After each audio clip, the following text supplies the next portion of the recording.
Auzubillahi minash-shaytanir-rajim, bismillahir-rahmanir-rahim. Au nom d'Allah, le gracieux, le miséricordieux. Assalamu alaikum wa rahmatullahi wa barakatuhu. Que la paix et la bénédiction de Allah soient sur vous tous et toutes. Nous continuons notre programme, nos arguments, et toujours sur le sujet s'il y a des prédictions dans le Saint-Coran concernant l'avènement d'un réformateur au sein de l'islam après le Saint-Prophète sallallahu alayhi wa sallam ou non. Parce qu'il y a certains qui demandent et exigent si le Coran parle aussi de l'arrivée de quelqu'un, s'il y a des signes ou il y a des prédictions ou non. Alors pour commencer le programme d'aujourd'hui, je vais présenter quelques versets de Surat Al-Mursalat, qui est le chapitre numéro 77, et de verset 8 jusqu'à 14. Auzubillahi minash-shaytanir-rajim, bismillahir-rahmanir-rahim.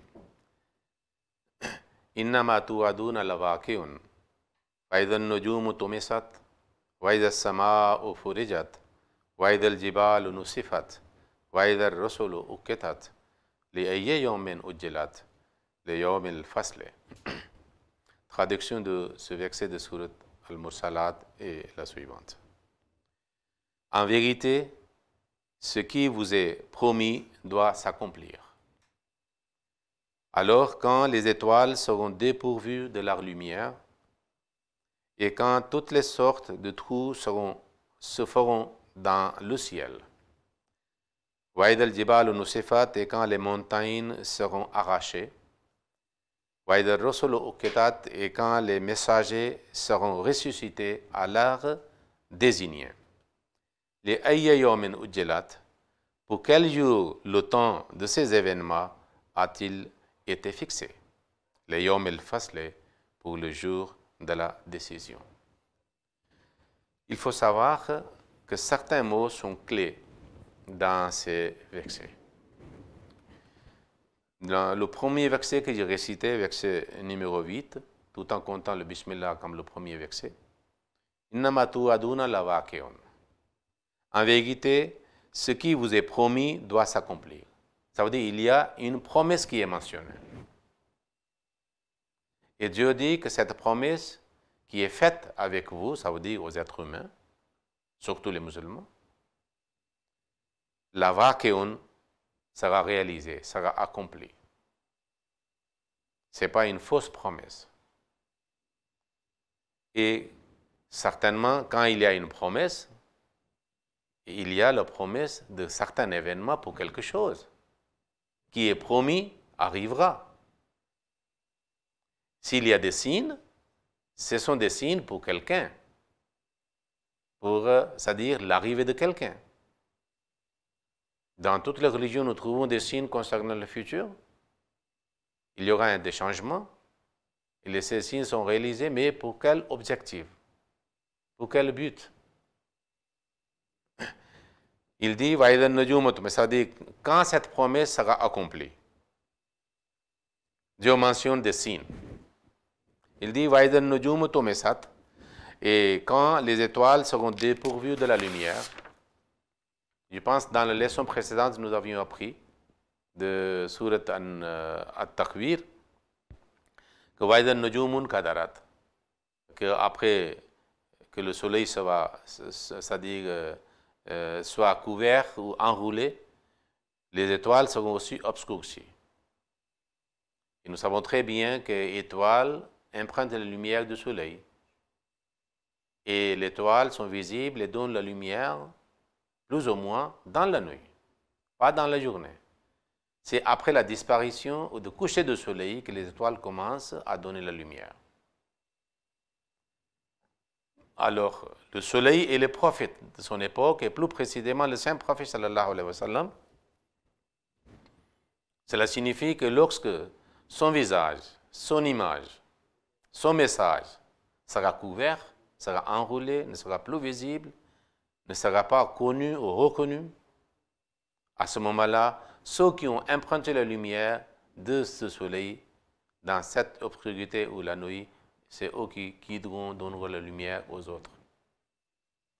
Mais si les étoiles sont aussi obscurcies ou dépourvues de la lumière, cela fait allusion vers une obscurité absolue, ténèbres. On n'arrive pas à voir quelque chose. Alors il a dit que ce que vous êtes promis doit certainement s'accomplir. Mais quand lorsqu'il y aura l'obscurité, même les ulamas, les savants qui sont responsables pour guider les gens, montrer le chemin, sont obscurcis. Ils n'ont plus de lumière. Comment ils peuvent donner aux autres? Celui qui est aveugle, comment il peut guider les autres? Alors à ce moment-là, il a dit, quelque chose arrivera. Et quand toutes sortes de trous se feront dans le ciel.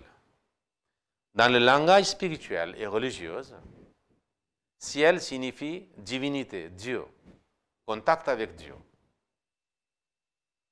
Si lui est respecté au ciel, c'est-à-dire, ça signifie, ça fait allusion vers Dieu. Lisez la Bible, lisez le Coran, ça signifie. Alors que si quelque chose est fermé, ça veut dire rien ne tombe de cette chose.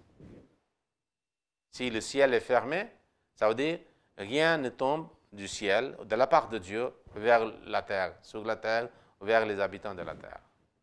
Cela fait aussi allusion vers une obscurité complète, ténèbres. Parce que l'homme perdra son contact avec le ciel, avec son Créateur, avec Dieu, son Seigneur. Ce qui était amplement ouvert à l'époque des prophètes, surtout le saint prophète sallallahu alayhi wa sallam. Alors, lorsqu'il n'y aura pas de lumière de la part des guides, qui sont comme des étoiles, alors à ce moment-là, cela signifie qu'il y a la coupure des relations entre les habitants de la terre et le ciel, avec Dieu. C'est pour cela que Dieu dit, mais lorsque il y aura l'obscurité absolue, à ce moment-là, il y aura des trous dans le ciel. Ça signifie maintenant quelque chose commence à tomber du ciel. Quelque chose commence à venir de la part de Dieu vers l'humanité. Et c'est la révélation. Parce que c'est la pluie matérielle, c'est pour, c'est-à-dire rendre la terre verdoyante, et la pluie spirituelle qui est la révélation, pour rendre le cœur des gens verdoyant, en ce qui concerne la foi. Donc, ça fait allusion vers le recommencement des révélations torrentielles de la part de Dieu vers les habitants de la terre. Et c'est-à-dire, les révélations abondantes sont faites vers un envoyé de Dieu, pas aux gens ordinaires. Mais par sa bénédiction, c'est-à-dire que Dieu commence à parler avec les autres aussi. Alors Dieu dit, à ce moment-là, il a mentionné des autres signes aussi, un des autres, Waidal jibalu nusifat, et quand les montagnes seront arrachées. Ça fait allusion vers, c'est-à-dire, puissance politique. À l'époque de Saint Prophète, il y avait des souverainetés, des rois, des empereurs très puissants. Vous voyez, l'empereur romain, l'empereur d'Iran. Et plus tard, il y a eu beaucoup de royaumes, beaucoup de royautés, beaucoup de souverainetés dans le monde politique. Il n'y avait pas la démocratie. Mais à cette époque, seront arrachés. Et vous voyez que le début après le 19e siècle, le 20e siècle, il n'y a pas de royaume, même si le royaume c'est symbolique maintenant. Cette prophétie est, c'est-à-dire, est accomplie. Il a dit à ce moment-là, lorsque les montagnes sont arrachées, il n'y a pas de royaume, de souveraineté, comme à l'époque de Saint Prophète ou plus tard, et lorsque la révélation torrentielle de la part de Dieu, ça signifie que quelqu'un qui est choisi par Dieu, qui vient avec qui Dieu parle. Tout de suite, Dieu dit, et quand les messagers seront ressuscités à l'heure désignée, C'est quel l'arc désigné? Il a dit, Innama tu'aduna lawaqi'un. Le verset 8. Ce que vous êtes promis, ça dit, doit être accompli. Donc ici, les messagers seront ressuscités à l'arc désigné. Que signifie? Est-ce que tous les messagers du passé vont revenir, sortant de leur tombe, de partout? Allah dit dans le Saint-Coran qu'il a envoyé le messager et des guides spirituels et des prophètes et des avertisseurs dans tous les peuples. Est-ce que, c'est-à-dire centaines de milliers, ils vont, c'est-à-dire ressusciter de leur tombe? Non. Il a dit uketat, c'est-à-dire il y a un temps et il y a une heure à l'arrivée. Cherchons dans le Saint-Coran et dans la parole de Saint-Prophète sallallahu alayhi wa sallam. Et dans les savants du passé, au sein de l'islam, s'ils ont parlé ou non.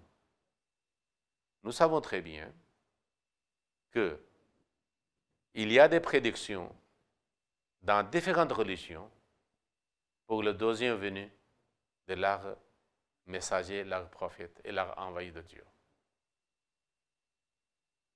Et ce phénomène est établi dans plusieurs religions bien connues dans le monde.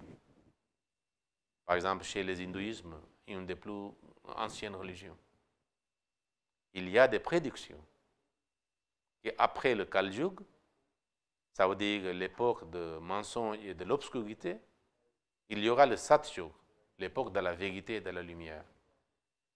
Il a dit, pour établir cela, pour commencer cela, Krishna reviendra. Krishna était un des grands avatars et envoyés divins pour eux.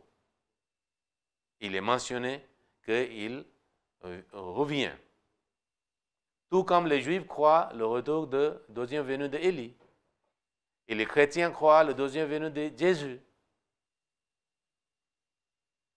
Que le Fils de l'homme arrivera, de grands jours de l'arrivée du Fils de l'homme. Et nous savons qu'au sein de l'islam, Jésus-Christ, Issa est mentionné.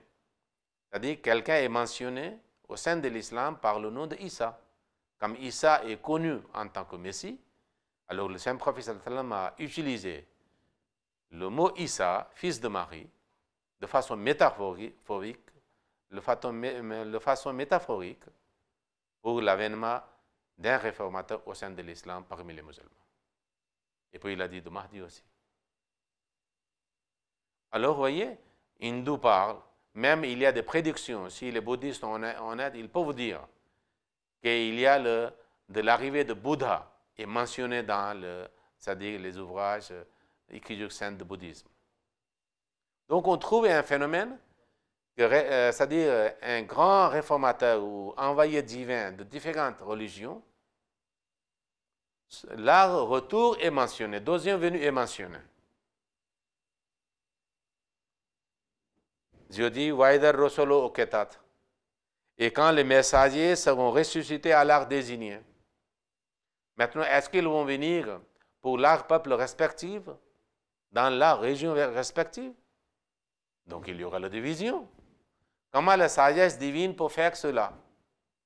Il y a une seule possibilité, que Dieu envoie un réformateur avec un message universel, mais les signes qui sont mentionnés pour l'arrivée de réformateurs de différents peuples, différentes religions, sont accomplis à son arrivée, avec son arrivée. Ainsi, chacun de ces suivants va dire, en voyant les signes qui sont accomplis, qui sont mentionnés dans leur livre, il peut reconnaître qu'il est de la part de Dieu. C'est pour cela que nous trouvons que même en islam,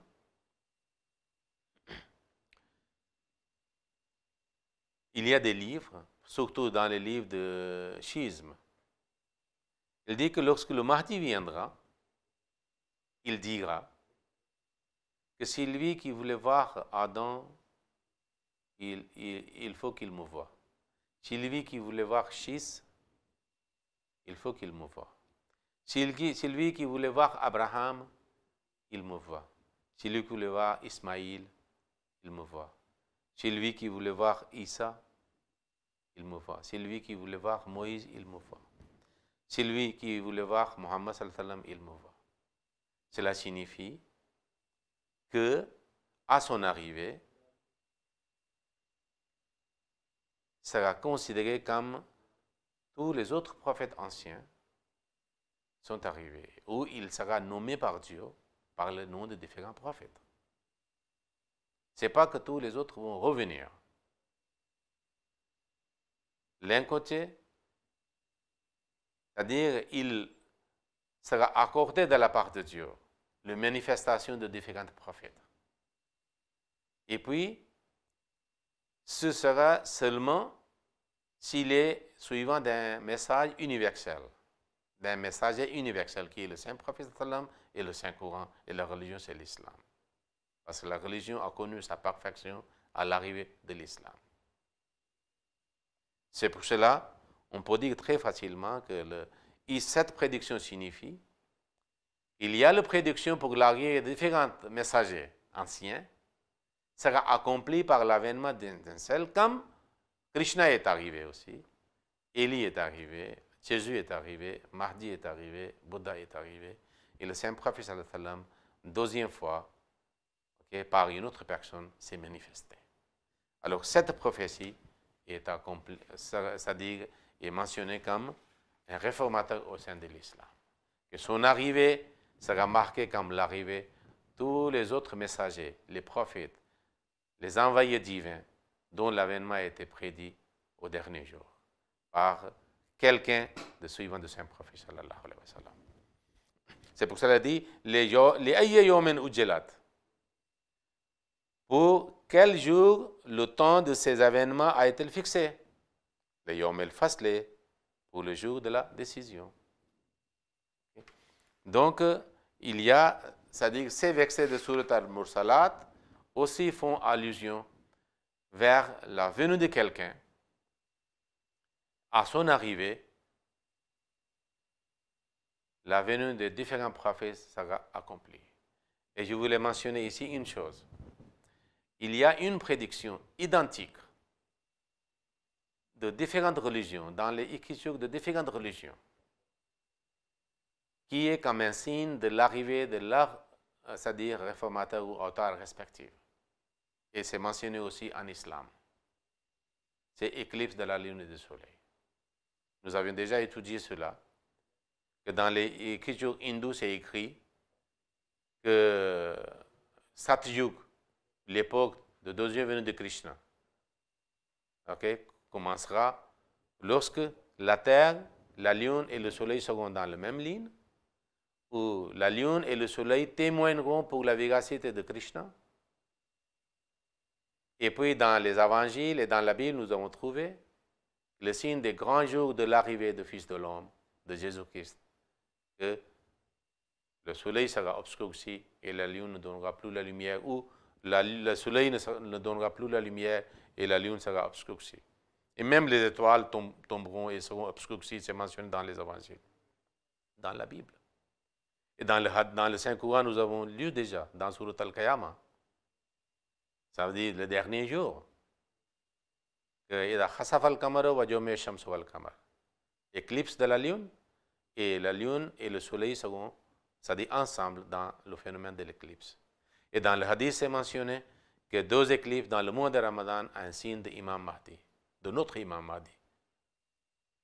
Donc, ainsi, si nous lisons toutes ces prédictions, que nous arrivons à la conclusion avec certitude, sans aucune ambiguïté, que Wa'ida Rasul Uketat signifie l'arrivée de quelqu'un par lequel l'arrivée de tous les autres prophètes dont l'avènement est prédit sera accompli. Ainsi, le monde suivra comme une nouvelle ère un message universel et le messager universel. Il y aura la réunification du monde entier en ce qui concerne la religion et la foi.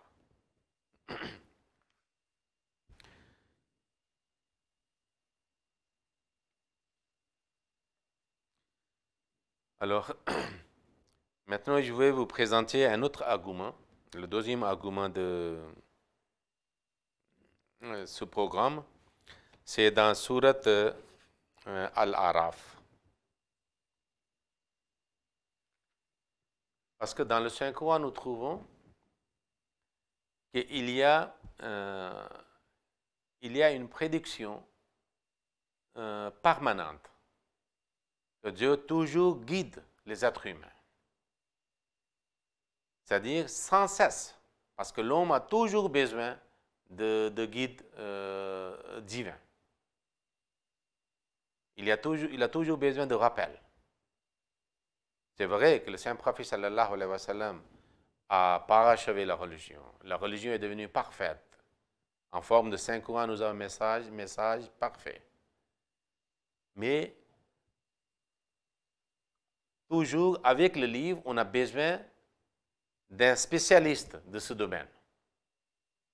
C'est-à-dire les livres de médecine ne rendent pas les étudiants qui voulaient devenir médecins indépendants des médecins, spécialistes de ce domaine.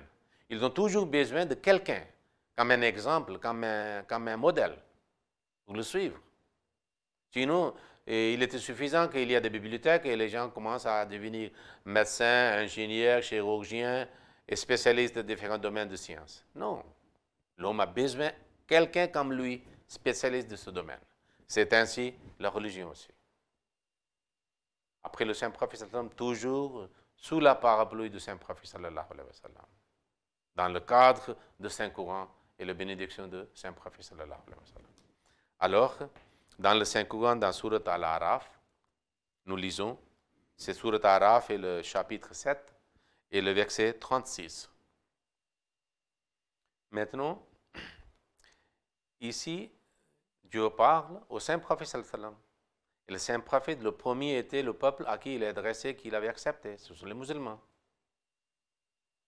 Et ce qu'il dit, c'est concernant le futur, pas du passé. Il dit, Ya bani Adama, c'est-à-dire il s'adresse à l'humanité.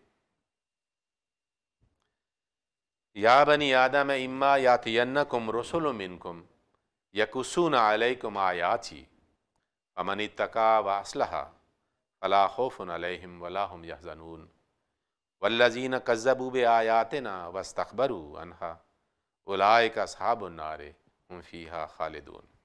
C'est le verset 36 et 37 toujours, Bismillah comme le premier verset. Dieu dit, Ya bani Adama, ô enfants d'Adam. C'est après le Saint-Prophète sallallahu alayhi wa sallam.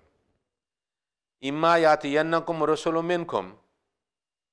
Si des messagers d'entre vous-mêmes viennent vous expliquer, yakussuna alaykum ayati, vous expliquer mes signes. Famanittaka wa aslaha, alors tous ceux qui craindront Allah et feront de bonnes œuvres, fala khawfun alayhim wa la hum yahzanun, ne seront ni dans la crainte, ni ne seront-ils affligés. Cela signifie que à l'humanité, les êtres humains, même si vous avez accepté le Saint-Prophète sallallahu alayhi wa sallam, vous avez toujours besoin d'un guide. L'homme a toujours besoin d'un guide, même dans le domaine séculaire, matériel, scientifique, dans la spiritualité aussi, qui est beaucoup plus subtil et beaucoup plus important et beaucoup plus, des fois, complexe. Mais si lorsque Dieu envoie, il présente les signes, il présente les enseignements. C'est votre responsabilité. Si vous voulez faire le bien, acceptez ce messager de Dieu. Il a dit Rasul. L'homme a toujours besoin d'un messager qui amène, qui apporte le message de la part de Dieu pour renouveler la foi, pour raffiner, c'est-à-dire la spiritualité, pour le développer, pour montrer par son propre exemple l'existence de Dieu et les liens et le contact avec le Dieu, que Dieu parle. Et Dieu est vivant.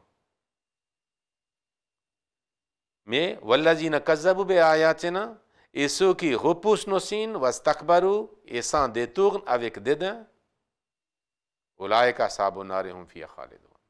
Donc l'homme toujours doit être très prudent que lorsque Dieu envoie quelqu'un, il doit essayer de le comprendre, entretenir le taqwa, la droiture, la piété, et accepter ce messager et ce message pour s'approcher de Dieu. Si quelqu'un se comporte avec dédain, avec orgueil et arrogance, il subira des conséquences en forme de colère de la part de Dieu. Donc il y a un commandement, une prédiction permanente. Il y a toujours une direction divine pour les êtres humains. Un autre chapitre, ce sera le troisième argument d'aujourd'hui, c'est dans Surat Al-Hajj, c'est chapitre 22 et verset 75 et 76. Dieu dit, Bismillahirrahmanirrahim, Ma qadarullah haqqa qadrihi, inna allaha lakawiyyun aziz. Allahu yastafi min al-malaikati rusulam wa min an-nasi. Inna allaha samiyun basir.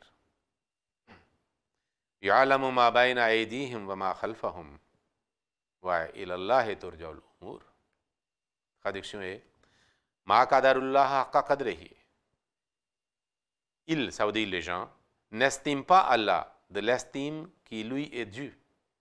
Inna allaha lakawiyyun aziz. Assurément, Allah est très fort et puissant. Alors pourquoi il dit qu'il n'estime pas Allah? Ça veut dire qu'il pense qu'Allah ne prend pas soin des êtres humains. Il a oublié, il ignore maintenant. Il ne voulait pas établir un lien quelconque. Il a dit non, vous avez une mauvaise idée concernant votre Créateur. Il n'est pas seulement le Créateur de votre physique, le monde matériel. Il est aussi le Créateur de l'âme. S'il a procuré, il toujours procure. Et l'homme a toujours besoin pour le développement physique et matériel. Besoin de son Créateur. Pourquoi pas? Il n'a pas besoin pour le développement de son âme et le progrès de son âme. C'est pour cela qu'il a dit que vous avez une mauvaise idée concernant moi. Vous avez toujours besoin de plus matériel pour la vie, pour la survie. Vous avez toujours besoin de l'air, des arbres, le soleil, la lune, les étoiles, les montagnes. Alors, pourquoi vous n'avez pas besoin de quelque chose pour votre âme? Il a dit, Allahu yastafi min al-malaikati rusulan wa min an-nasi. Allah a choisi, il a utilisé le présent et le futur. Parce que yastafi, c'est fait le modare dans la langue arabe. Dans la langue arabe, il y a deux verbes. Passé, et deuxième, c'est modare. Mazi, c'est passé, et modare, c'est présent et le futur. Allah choisit, Allah choisira. Il continuera à choisir. Min al-malaikati, parmi les anges, Rusulan, messager. Ça veut dire, Allah donne le message aux anges. Pourquoi faire? Pour garder à eux-mêmes? Non. Pour transmettre aux autres. À qui? Il a dit, Wa minan nasi, et parmi les hommes. Donc, le message est perpétuel. Révélation divine est perpétuelle. Sélection de Dieu comme messager parmi les êtres humains, pour leur développement spirituel de leur âme. Pour satisfaire leur âme, demande et exigence de leur âme est perpétuelle. Alors il a dit, Allah choisit et choisira des messagers parmi les anges et parmi les hommes. Inna Allaha samiyun basir. Assurément, Allah entend tout, voit tout. Que signifie il entend tout? Ça veut dire qu'il va rétablir son existence à travers exaucement de prière. Il répond à l'appel de l'homme, à la supplication de l'homme. Il établit ses contacts avec l'homme. Mais toujours commence avec l'arrivée des messagers, à qui Dieu parle amplement, en abondance, et puis les autres aussi sont profités. Ya'lamu ma bayna aydihim wa ma khalfahum wa ila Allahi turja'ul umur. Il sait ce qui est devant eux et ce qui est derrière eux. Et c'est à Allah que feront ramener toutes les affaires pour sa décision. Parce que l'homme sera retourné. Il va demander, j'avais envoyé quelqu'un. Vous avez besoin de plus matériel, physique, pour votre développement matériel et physique. Je vous ai donné la pluie spirituelle. Vous avez ignoré. Alors, c'est lui qui va décider pourquoi vous avez ignoré, pourquoi vous l'avez rejeté. Donc, il y a toujours la mention dans le Saint-Coran pour la venue de quelqu'un messager ou le prophète ou l'envoyé de Dieu, toujours, même après le saint prophète sallallahu alayhi wa sallam, avec qui Dieu parle, donne ce message. Ok? Allahumma salli ala Muhammadin wa ala ali Muhammadin wa barik wa sallam innaka hamidun majid.